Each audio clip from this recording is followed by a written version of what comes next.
उन लोगों में ऐसी भ्रांतियाँ थी कि भाई पहले लोगों को 50 लाख लोग 15 लाख वैकेंसीज होना चाहिए, 1.5 लाख वैकेंसीज होना चाहिए लोगों का। उतना नहीं होता है। हमारे पास केवल 10,000 इलेक्ट्रिक लोको हैं और कुछ 4,000 समथिंग डीजल लोको हैं। उन सब की रिक्वायरमेंट भी उतना ALP नहीं होता है। तो जितनी रिक्वायरमेंट होती है, जो एक्चुअल आज की डेट में हमारे पास लोको ALP की 3,100 वैकेंसीज थी। उन 3,100 वैकेंसीज के अगेंस्ट हमने कुछ एंटीसिपेटेड एग्जाम लेने का टाइम उन सबको ऐड करके 5,600 वैकेंसीज का नोटिफिकेशन दिया है।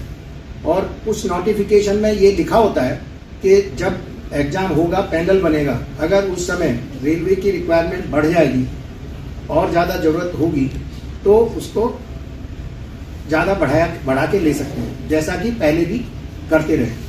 रेलवे डायनेमिक ऑर्गेनाइजेशन है, इसमें इंफ्रास्ट्रक्चर डेवलपमेंट बहुत तेज़ी से हो रहा है, ऑपरेशंस की रिक्वायरमेंट भी तेज़ी से बढ़ रही है, आप सबको पता है।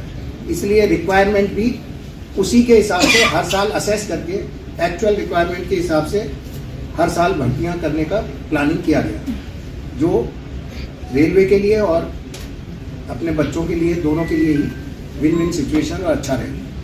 इससे पहले कि इस कॉन्फ्रेंस के बारे में चर्चा करें, मैं आपको बता दूं कि टेक्स्ट बुक का जनवरी विजडम सेल चल रहा है, जिसके तहत आपको 27 से 31 जनवरी तक जो है ऑफर के तहत आपको 699 रुपया का जो पास है वो 314 रुपया कर दिया गया है। यानी कि ईयरली मॉक टेस्ट पास का जो दाम है वो 314। ER Manish coupon code use करते हैं तो 10% का एक्स्ट्रा डिस्काउंट मिल जाता है।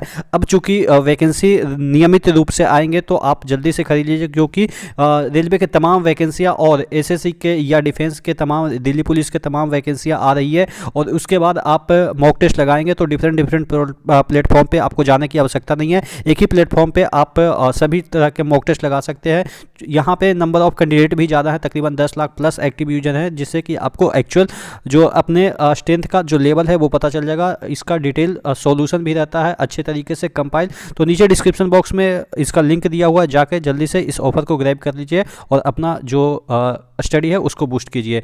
तो मैं बात कर रहा था कि ये जो आपके अब प्रत्येक वर्ष रेलवे नियुक्तियां करेगा और प्रक्रिया व्यवस्थित एवं नियमित करने की तैयारी में, जैसा कि अभी आपने सुना होगा GM जो अभी बोल रहे थे, ECR के जो GM प्रेस कॉन्फ्रेंस कर रहे थे, जिसमें कि उन्होंने ये भी बताया कि किस तरीके से उनकी मजबूरी है कि कम वैकेंसी निकालने हैं, कितना वैकेंसी है और उसको अब चूंकि नियमित तौर पर निकाला जाएगा। तो हालांकि वो अलग बात है कि 6 साल की वैकेंसी अभी तक ऑलरेडी उनके पास 60,000 होगी। अब वही 60,000 को 6,000 5-5 हज़ार करके, मतलब कि क्या होता है ना कि आपको खुश करेंगे कि अब आप लोग को लगेगा कि अब नियमित नहीं कर रहा है, लेकिन वो एक्चुअल में पिछले 6 साल का ही वैकेंसी होगा, जो कि आपको रेगुलर बेसिस पे 4-4 5-5 हज़ार 6-6 हज़ार 10-10 हज़ार देंगे। अब पता नहीं इसी तरह से अगर रहा रवैया तो ग्रुप डी की जो वैकेंसी अभी निकलने वाली है, जैसा कि GM सर ने खुद बोला है और रेलवे जो मिनिस्टर हैं आपके जो अश्विनी सर, उन्होंने खुद बोला है कि अब नियमित तौर पर निकलेगी। तो कुछ ही दिनों में हो सकता है 10-15 दिन के बाद आपको कुछ ना कुछ वैकेंसी आपको देखने को मिल जाएगी।